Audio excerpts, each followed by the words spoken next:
The daily ಬ್ರೀಫ್ನ ಇವತ್ತಿನ ಎಪಿಸೋಡಲ್ಲಿ interesting ಆಗಿರುವಂತಹ 2 ಟಾಪಿಕ್ಸ್ಗಳ ಬಗ್ಗೆ ನಾನು ನಿಮ್ಮ ಹತ್ರ ಡಿಸ್ಕಸ್ ಮಾಡ್ತೀನಿ. ನಾವು ಮೊದಲಿಗೆ ಅನ್ಈಕ್ವಲ್ ವರ್ಲ್ಡ್ ಬಗ್ಗೆ ಮಾತಾಡೋಣ. ಇದರಲ್ಲಿ ಕೆಲವು ದೇಶಗಳು ವೇಗವಾಗಿ ಬೆಳೀತಿದೆ, ಆದರೆ ಇನ್ನೂ ಕೆಲವು ದೇಶಗಳು ಒಂದು ಬಾರಿ ಊಟಕ್ಕೂ ಸಹ ಪರದಾಡ್ತಿದೆ. ಇದಾದ್ಮೇಲೆ ಭಾರತದಲ್ಲಿ ಫಾರಿನ್ ಡೈರೆಕ್ಟ್ ಇನ್ವೆಸ್ಟ್ಮೆಂಟ್ FDI ಅಂತ ಏನ್ ಕರಿತೀವಿ, ಅದು ಏನ್ ನಡೀತಿದೆ ಅನ್ನೋದ್ರ ಬಗ್ಗೆನೂ ಕೂಡ ಡಿಸ್ಕಸ್ ಮಾಡೋಣ. ನಿಮ್ಮೆಲ್ರಿಗೂ ಝೀರೋದ ಮಾರುಕಟ್ಟೆಯ ದ ಡೈಲಿ ಬ್ರೀಫ್ ಕಾರ್ಯಕ್ರಮಕ್ಕೆ ಸ್ವಾಗತ. ಇಲ್ಲಿ ನಾವು ಹಣಕಾಸು ಹಾಗೂ ಫೈನಾನ್ಷಿಯಲ್ ಮಾರುಕಟ್ಟೆಯಲ್ಲಿ ಆಗುವಂತಹ ದೊಡ್ಡ ದೊಡ್ಡ ವಿಚಾರಗಳನ್ನ ಸೂಕ್ಷ್ಮವಾಗಿ ಅರ್ಥ ಮಾಡ್ಕೊಳ್ತೀವಿ. ನಾನು ನಿಮ್ಮ ನಿರೂಪಕಿ ಚಂದನಾ ಗೌಡ. ಇವತ್ತು ಸೋಮವಾರ ಡಿಸೆಂಬರ್ 23.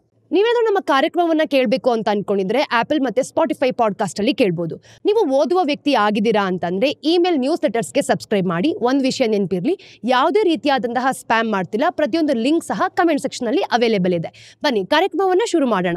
ಇವತ್ತು ನಾವು ಮೊದಲನೇ ಕಥೆಯಲ್ಲಿ ತಿಳ್ಕೊಳ್ತಿರೋಂಥ ವಿಷಯ ಏನ್ ಗೊತ್ತಾ, ತುಂಬಾ ವರಿ ಪಡೋಂಥ ವಿಷಯ ಅಂತಾನೆ ಹೇಳ್ಬೋದು.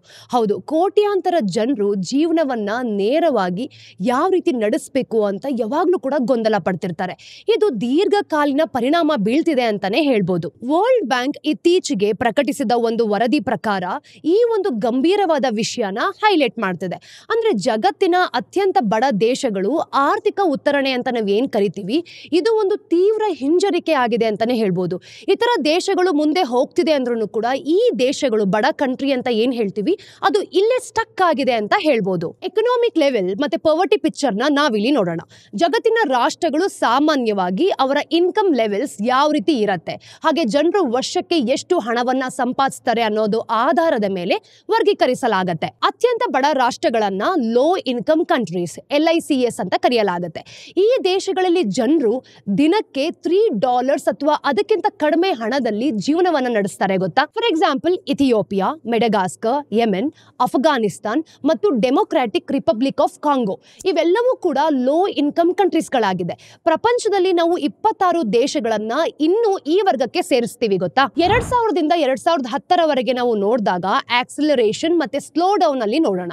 ಅಂದ್ರೆ 2000ರ ದಶಕದಲ್ಲಿ ಹಲವಾರು ಬಡ ದೇಶಗಳು ಉತ್ತಮ ಪ್ರಗತಿಯನ್ನ ಸಾಧಿಸಿತ್ತು. ಅಂದ್ರೆ ಮಿಡಲ್ ಇನ್ಕಮ್ ಕಂಟ್ರೀಸ್ ಅಂತ ನಾವು ಏನ್ ಹೇಳ್ತೀವಿ, ಇದನ್ನ MICS ಅಂತ ಹೇಳ್ಬೋದು.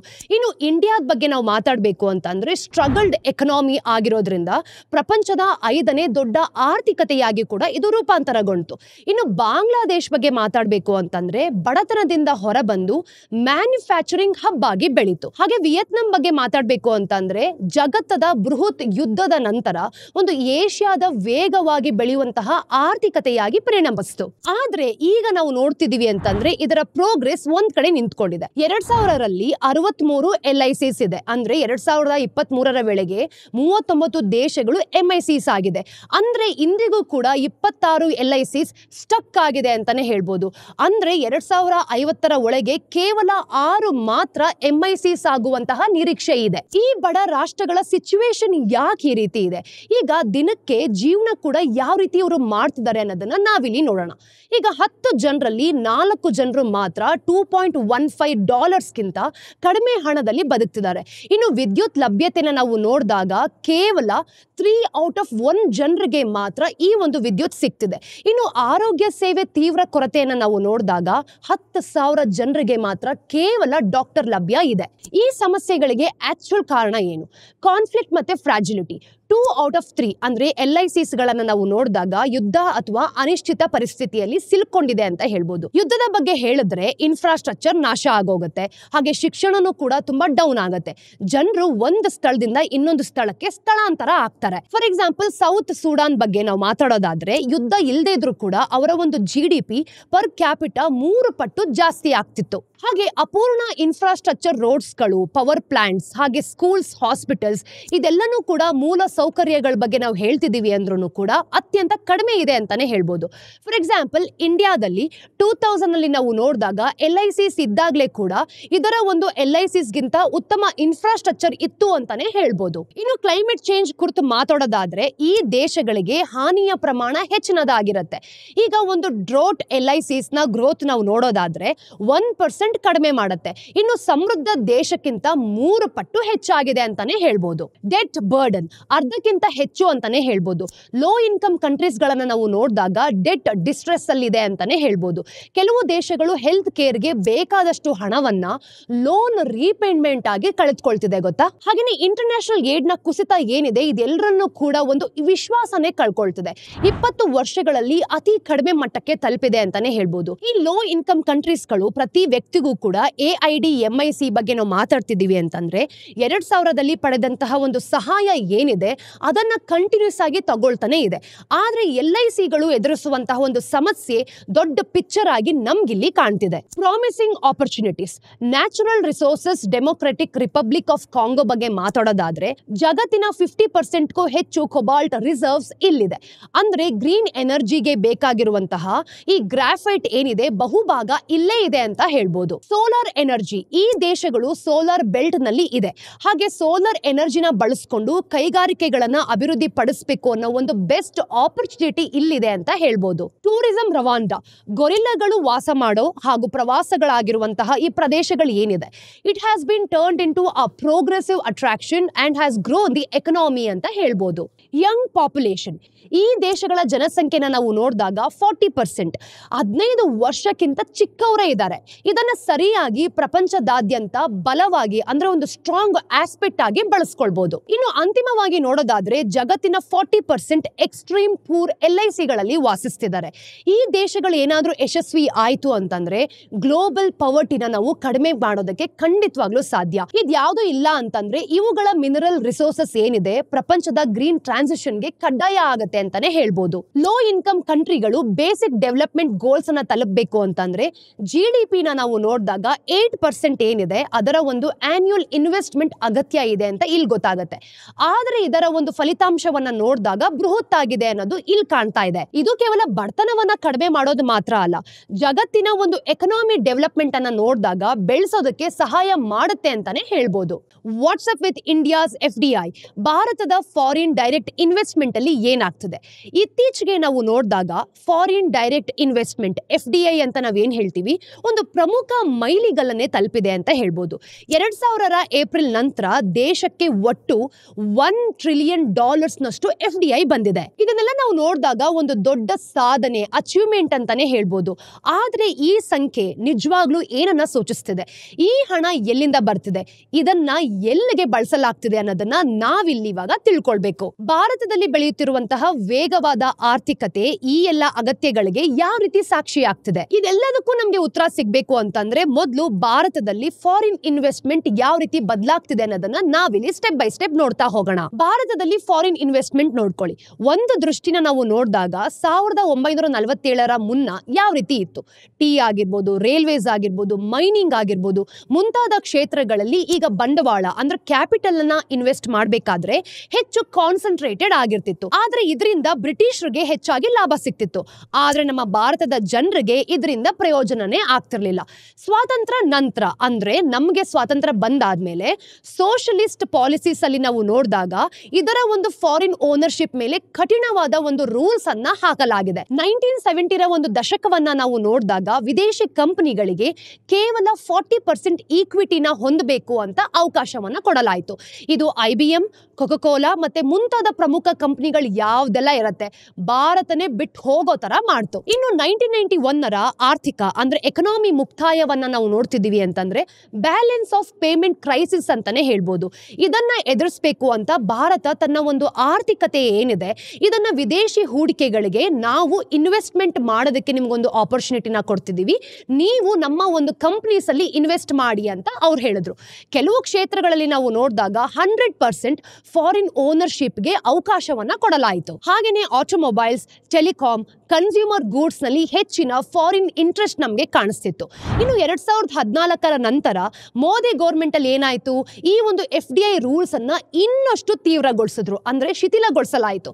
ಮೇಕ್ ಇನ್ ಇಂಡಿಯಾ ಮತ್ತು ಡಿಜಿಟಲ್ ಇಂಡಿಯಾ ಮುಂತಾದ ಒಂದು ಅಭಿಯಾನಗಳು ಏನೆಲ್ಲ ಇದೆ ಇದು ದೇಶಕ್ಕೆ ಹೆಚ್ಚಿನ ಇನ್ವೆಸ್ಟ್ಮೆಂಟ್ ಗಳನ್ನ ಅಟ್ರಾಕ್ಟ್ ಮಾಡೋದಕ್ಕೆ ಸಹಾಯ ಮಾಡ್ತು ಅಂತಾನೆ ಹೇಳ್ಬೋದು. 2000ದ ನಂತರದ ಒಂದು ಒಟ್ಟು FDI ಇನ್ಫ್ಲೋನ ನಾವು ನೋಡಿದಾಗ 70% 2014 ನಂತರ ಬಂದಿದೆ ಅಂತಾನೆ ಹೇಳ್ಬೋದು. $1 ಟ್ರಿಲಿಯನ್ ಇದಕ್ಕೆ ನಿಜವಾಗ್ಲೂ ಕೂಡ ಸಾಕ್ಷಿ ಇದೆಯಾ? ಹೌದು, ದಿಸ್ ಇಂಡಿಕೇಟ್ಸ್ ಪ್ರೋಗ್ರೆಸ್ ಅಂತಾನೆ ಹೇಳ್ಬೋದು. ಆದ್ರೆ ಈ ಸಂಖ್ಯೆಯ ಒಂದು ಹಿಂದೆ ಎದುರಿಸ್ತಿರುವಂತಹ ಸವಾಲುಗಳು ಯಾವ ರೀತಿ ಇದೆ. ನೆಟ್ FDI ನ ಕಡಿಮೆ ಮಾಡಿದೆ. ದೇಶದಲ್ಲಿ ಬಂದಿರುವಂತಹ ಎಲ್ಲಾ ಹಣದ ಒಂದು ಭಾಗ ಹೊರ ಹೋಗ್ತಿದೆ ಅಂತಾನೆ ಹೇಳ್ಬೋದು. ಹೀಗಾಗಿ ದೇಶದಲ್ಲಿ ಉಳಿಯುವಂತಹ ನೆಟ್ FDI ಅಷ್ಟೊಂದು ದೊಡ್ಡದಾಗಿಲ್ಲ. ಇನ್ನು GDPಗೆ ನಾವು ಹೋಲಿಸಿದಾಗ FDI ಶೇಕಡ ಏನಿದೆ ಅದು ಖಂಡಿತವಾಗ್ಲೂ ಕೂಡ ಕಡಿಮೆ ಆಗ್ತದೆ. FDI ಇಂದಿನ ಒಂದು ಇಂಡಿಯಾಸ್ ನಾಮಿನಲ್ GDP ನಾವು ನೋಡಿದಾಗ ಕೇವಲ 1.1% ಮಾತ್ರ. ಇದು ಕಳೆದ ದಶಕದಲ್ಲಿ ಅತಿ ಕಡಿಮೆ ಸೂಟ್ ಅಂತಾನೆ ಹೇಳ್ಬೋದು. FDI geographical distribution. ಈಗ ಸಮತೋಲನೆ ಇಲ್ಲದೆ ಇದ್ರೆ ಒಂದು ಹೂಡಿಕೆ ಮಾಡಬೇಕಾದ್ರೆ 3 ರಾಜ್ಯಗಳು ಮುಂದೆ ಬರುತ್ತೆ. ಮಹಾರಾಷ್ಟ್ರ, ಕರ್ನಾಟಕ, ಗುಜರಾತ್. ಈ ಎಲ್ಲ 3 ರಾಜ್ಯಗಳು ಸೇರ್ಕೊಂಡು FDI ಇನ್ಫ್ಲೋಸ್ ನ 70%ಗೆ ಅಟ್ರಾಕ್ಟ್ ಮಾಡಿದೆ. ಅಂದ್ರೆ ಉಳಿದ ದೇಶ ಭಾಗಕ್ಕೆ ಕೇವಲ 30% ಮಾತ್ರ ಲಭ್ಯ ಇದೆ ಅಂತ ಹೇಳ್ಬೋದು. ಆದ್ರೆ ಎಲ್ಲಾ ಸೆಕ್ಟರ್ಸ್ ಗಳನ್ನ ನಾವು ನೋಡಿದಾಗ ಇನ್ವೆಸ್ಟ್ಮೆಂಟ್ ಯಾವ ರೀತಿ ಈಕ್ವಲ್ ಆಗಿದೆ ಅನ್ನೋದು ಖಂಡಿತವಾಗ್ಲೂ ಒಂದು ಪ್ರಶ್ನೆ ಆಗತ್ತೆ. Services, software, trading, telecom, manufacturing. FDI ಎಲ್ಲಿಂದ ಬರ್ತಾ ಇದೆ? ವಿಶ್ವದ ಪ್ರಮುಖ FDI ಸೋರ್ಸಸ್ ಅನ್ನ ನಾವು ನೋಡಿದಾಗ ಯುನೈಟೆಡ್ ಸ್ಟೇಟ್ಸ್, ನೆದರ್ಲ್ಯಾಂಡ್ಸ್, ಚೈನಾ. ಆದ್ರೆ ಭಾರತಕ್ಕೆ ಹೂಡಿಕೆ ಮಾಡಬೇಕಾದ್ರೆ ಮರೋಷಿಯಸ್, ಸಿಂಗಾಪುರ್ ಮೊದಲನೇ ಸ್ಥಾನದಲ್ಲಿದೆ. ಮರೋಷಿಯಸ್ ಒಂದು ಟ್ಯಾಕ್ಸ್ ಹೆವನ್ ಆಗಿರೋದ್ರಿಂದ ಇತರ ದೇಶಗಳಿಂದ ಬಂದ ಹಣವನ್ನ ಚಾನಲ್ ಮಾಡಬಹುದು. ಸಿಂಗಾಪುರ್ನ ಸೋವರಿನ್ ವೆಲ್ತ್ ಫಂಡ್ಸ್ ಗಳು ಭಾರತದಲ್ಲಿ ಬಂಡವಾಳಗಳನ್ನ ಖಂಡಿತವಾಗ್ಲೂ ಹೂಡಿಸ್ತಿದೆ. ಹಾಗೆ ಚೈನಾಸ್ ಪೊಸಿಷನ್ ಅನ್ನ ನಾವು ನೋಡಿದಾಗ ವಿಶ್ವದ 3ನೇ ಅತಿ ದೊಡ್ಡ FDI ಸೋರ್ಸಸ್ ಆಗಿದ್ರೂ ಕೂಡ ಭಾರತದ ಲಿಸ್ಟ್ ಅಲ್ಲಿ 22nd ಸ್ಥಾನದಲ್ಲಿದೆ. ಇನ್ನು ಇಂಡಿಯಾಸ್ FDI ಇನ್ಫ್ಲೋನ ನಾವು ನೋಡಿದಾಗ ಕೇವಲ 0.37% ಮಾತ್ರ ಚೈನಾದಿಂದ ಬರ್ತಿದೆ. ಇದೆಲ್ಲ ನಾವು ನೋಡಿದಾಗ ಭಾರತ ಮತ್ತೆ ಚೈನಾ ಇದ್ರ ಒಂದು ಸಂಬಂಧದ ಪರಿಣಾಮ ಕೂಡ ಇಲ್ಲಿ ಇದೆ ಅಂತ ನಮಗೆ ಗೊತ್ತಾಗುತ್ತೆ. 2020ರ ಗಡಿಯಲ್ಲಿ ನಡೆದಂತಹ ಆ ಘರ್ಷಣೆ ಆದ್ಮೇಲೆ ಭಾರತ ಪ್ರೆಸ್ ನೋಟ್ 3 ಅಡಿಯಲ್ಲಿ ಈ ಒಂದು ಕಠಿಣ ನಿಯಮಗಳು ಪ್ರಾರಂಭವಾಯಿತು. ಅಂದ್ರೆ ಲ್ಯಾಂಡ್ ಬಾರ್ಡರ್ ಶೇರಿಂಗ್ ಕಂಟ್ರೀಸ್ ಗಿಂತ ಬರುವಂತಹ ಹೂಡಿಕೆ ಏನಿದೆ ಅದನ್ನ ಗೌರ್ಮೆಂಟ್ ಅಪ್ರೂವಲ್ ಖಂಡಿತವಾಗ್ಲೂ ಮಾಡಬೇಕು. ಇದರಿಂದ ಚೈನಾ ದೇಶದ FDI ತುಂಬಾ ಡೌನ್ ಆಗೋಯ್ತು. ಇದು ನಮ್ಮ ಸರ್ಕಾರ ಚೈನೀಸ್ ಆಪ್ಸ್ ಗಳನ್ನ ನಮ್ಮ ದೇಶದಲ್ಲಿ ಬ್ಯಾನ್ ಮಾಡಿದ್ರು. ಹಾಗೆ 5G ಕನ್ಸ್ಯೂಮರ್ ಎಲೆಕ್ಟ್ರಾನಿಕ್ಸ್ ಏನೆಲ್ಲ ಇರುತ್ತೆ ಈ ಕ್ಷೇತ್ರದಲ್ಲಿ ತೀವ್ರ ಜಾಗೃತೆಯೊಂದಿಗೆ ನಡೀತಾನೆ ಆಯ್ತು. ಇನ್ನು FDI ಅಲ್ಲಿ ಚೈನಾದ ಪಾತ್ರನ ನಾವು ನೋಡಿದಾಗ ಪುನರ್ ಚಿಂತನೆ ಮಾಡೋದಕ್ಕೆ ಖಂಡಿತವಾಗ್ಲೂ ಅಗತ್ಯ ಇದೆಯಾ ಅನ್ನೋ ಒಂದು ಕ್ವಶನ್ ಬಂದಿದೆ.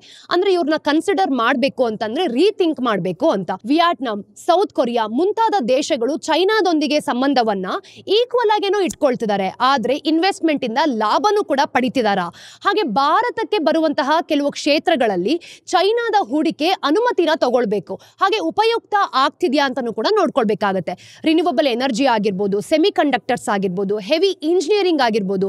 ಇದು ಇಂಡಿಯಾಸ್ ಟ್ರೇಡ್ ಡಿಫಿಸಿಟ್ಸ್ ಅನ್ನ ಕಡಿಮೆ ಮಾಡೋದಕ್ಕೆ ಹಾಗೂ ಆರ್ಥಿಕತೆಯನ್ನ ಬಲಪಡಿಸೋದಕ್ಕೆ ತುಂಬಾನೇ ಸಹಾಯ ಮಾಡಬಹುದು ಅಂತಾನೂ ಕೂಡ ಇವರು ಯೋಚನೆ ಮಾಡ್ತಿದ್ದಾರೆ. PLI ಸ್ಕೀಮ್ಸ್ ಮತ್ತೆ Chinese investments, production linked incentives, PLI ಯೋಜನೆಗಳನ್ನ ನಾವು ನೋಡಿದಾಗ ಇದು ತಾಂತ್ರಿಕ ಜ್ಞಾನವನ್ನ ಭಾರತಕ್ಕೆ ಡೈರೆಕ್ಟ್ ಆಗಿ ತಗೊಂಡ್ ಬರುತ್ತೆ.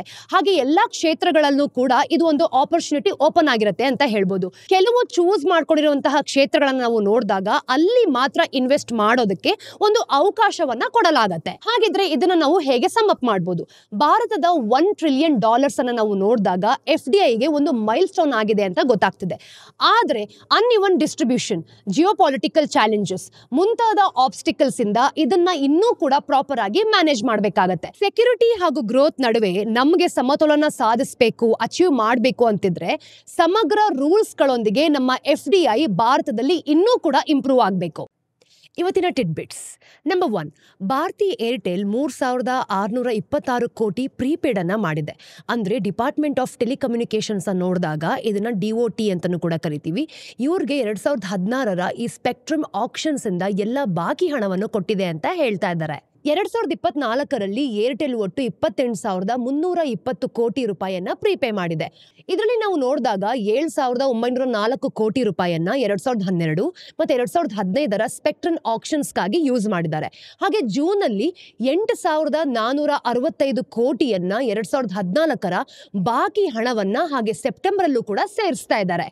ನಂಬರ್ 2, ಅದಾನಿ ಪವರ್ ಮತ್ತು ಬಾಂಗ್ಲಾದೇಶನ ನಾವು ನೋಡಿದ್ವಿ ಅಂತಂದ್ರೆ ಇದರಲ್ಲಿ ಇಂಟರಿಮ್ ಗೌರ್ಮೆಂಟ್ ಅದಾನಿ ಪವರ್ ಮೇಲೆ 2017ರ ಒಂದು ಎನರ್ಜಿ ಡೀಲ್ ಅನ್ನ ಉಲ್ಲಂಘನೆ ಮಾಡಿದ್ದಾರೆ ಅಂತ ಆರೋಪ ಕೊಡ್ತಾ ಇದ್ದಾರೆ.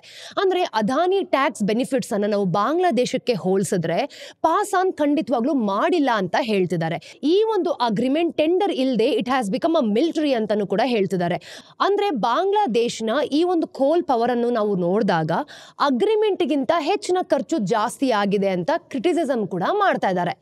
ಇನ್ನು ಜುಲೈ 2023ಯಲ್ಲಿ ಈ ಒಂದು ಎಲೆಕ್ಟ್ರಿಸಿಟಿ ಸಪ್ಲೈಯನ್ನು ನಾವು ನೋಡಿದಾಗ ಬಾಂಗ್ಲಾದೇಶ್ ಬಿಲ್ಸ್ ಅನ್ನ ತೀರ್ಸೋದಕ್ಕೂ ಸಹ ಕಷ್ಟಪಡ್ತಿದ್ದಾರೆ ಅಂತಲೂ ಕೂಡ ಕಂಪ್ಲೇಂಟ್ ಮಾಡಲಾಗಿದೆ. ಹಾಗೆ ಒಂದು ಪೆಂಡಿಂಗ್ ಡ್ಯೂಸ್ ಅನ್ನು ನಾವು ನೋಡಿದಾಗ ಈ 100 ಕೋಟಿ ಡಾಲರ್ಸ್ಗಳಿಗೂ ಕೂಡ ತಲುಪಿದೆ. ಬಾಂಗ್ಲಾದೇಶ್ಗೆ ಸಾಕಷ್ಟು ಡೊಮೆಸ್ಟಿಕ್ ಕೆಪಾಸಿಟಿ ಇದೆ ಅಂತ ಹೇಳ್ತಿದ್ದಾರೆ. ಆದರೆ ಕರೆಕ್ಟ್ ಟೈಮ್ಗೆ ಪವರ್ ಪ್ಲಾಂಟ್ಸ್ಗಳು ಯಾಕೆ ಕೆಲಸ ಮಾಡ್ತಿಲ್ಲ ಅಂತಲೂ ಕೂಡ ಒಂದು ದೊಡ್ಡ ಕಂಪ್ಲೇಂಟ್ ಇದೆ.